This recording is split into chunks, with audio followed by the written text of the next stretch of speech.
Assalamu alaikum, bienvenue à tous. L'orgueil, c'est quoi? Prenons l'exemple de Pharaon. ونادى فرعون في قومه قال يا قوم أليس لي ملك مصر وهذه الأنهار تجري من تحتي أفلا تبصرون. Et Pharaon fit une proclamation à son peuple et dit: Ô mon peuple, le royaume d'Égypte ne m'appartient-il pas ainsi que ces canaux qui coulent à mes pieds? N'observez-vous donc pas? أم أنا خير من هذا الذي هو مهين ولا يكاد يبين. Ne suis-je pas meilleur que ce misérable, en parlant de Moussa alayhi salam, qui sait à peine s'exprimer?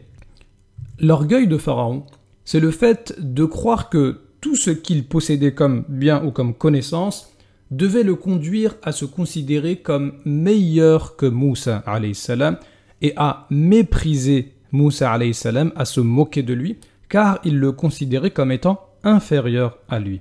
فَلَمَّا آسَفُونَا انْتَقَمْنَا مِنْهُمْ فَأَغْرَقْنَاهُمْ أَجْمَعِينَ.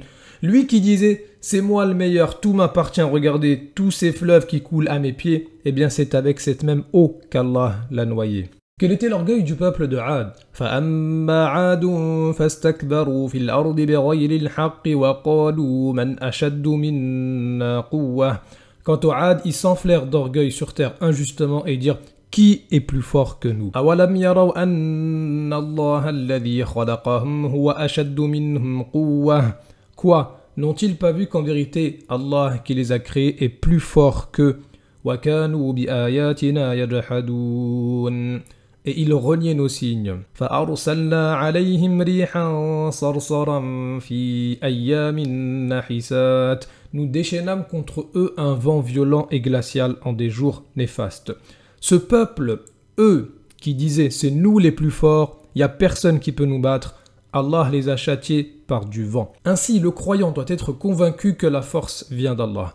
Et il ne doit pas hésiter à reconnaître, comme l'a fait le prophète Nuh alayhi salam, que sans Allah, on n'est rien. Que sans Allah, on n'a aucune force. Que sans Allah, on est vaincu. فَدَعَا رَبَّهُ أَنِّي مَغْلُوبٌ فَانْتَصِرْ. Il invoqua donc son Seigneur: moi je suis vaincu, fais triompher ta cause. L'orgueil, c'est donc le fait de chercher à s'élever, à se considérer comme meilleur que les autres, à les opprimer. Et chaque fois qu'une personne va chercher à s'élever, Allah va la rabaisser en la châtiant par une chose insignifiante. Mais quel est le premier orgueil qui est cité dans le Coran? Quelle est la première personne qui a fait preuve d'orgueil? Quand on se considère meilleur que les autres, on ressemble à qui? Qu'est-ce qui t'empêche de te prosterner quand je te l'ai commandé?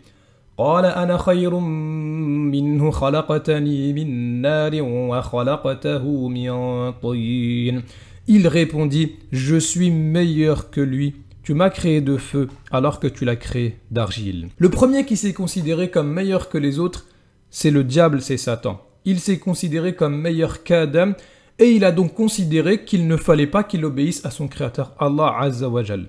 Allah lui a ordonné de se prosterner, il a refusé. Non, non, non, je suis meilleur que lui. Plutôt que d'obéir à Allah et de rester humble, il a préféré désobéir en voulant s'élever, et ça lui coûtera d'aller en enfer. L'orgueil, c'est donc le fait de se considérer comme meilleur que les autres, qui est le contraire de l'humilité. Et l'humilité, Al-Hassan al-Basri, rahimahullah, nous dit, c'est le fait de rencontrer ton frère musulman avec la conviction qu'il est meilleur que toi. Chaque fois que tu vois une personne, tu penses qu'elle est meilleure que toi. Et il dit également: je m'étonne, comment un être qui lave ses excréments de sa main 1 ou 2 fois par jour peut-il faire preuve d'arrogance face au dominateur suprême des cieux? Eh bien, quel est le remède face à ce mauvais comportement, face à cette maladie qui nous pousse à mépriser les gens et à désobéir à Allah Azza wa Jal, face à ces mauvaises pensées qui nous suggèrent qu'on est meilleur que les autres? La prosternation. C'est la prosternation. Iblis, Satan, s'est enflé d'orgueil à cause d'une prosternation. Et quand tu te prosternes, tu reconnais que c'est Allah le Très-Haut et non pas toi. Et votre Seigneur dit: appelez-moi, je vous répondrai.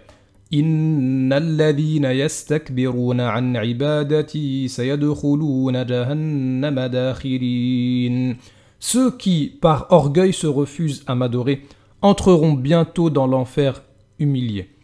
Lorsque tu refuses d'adorer Allah, de prier ou de te prosterner, que tu le veuilles ou non, c'est comme si tu disais « Moi, j'ai pas besoin d'adorer Allah ». Bon, c'est vrai que les prophètes, les messagers, eux, ils avaient besoin d'adorer Allah toute leur vie, mais moi, non. Moi, je suis mieux qu'eux, j'ai pas besoin, je suis un débrouillard. Toute personne qui refuse de se prosterner fait exactement comme Satan qui s'est enflé d'orgueil. Et la seule solution, c'est la prosternation.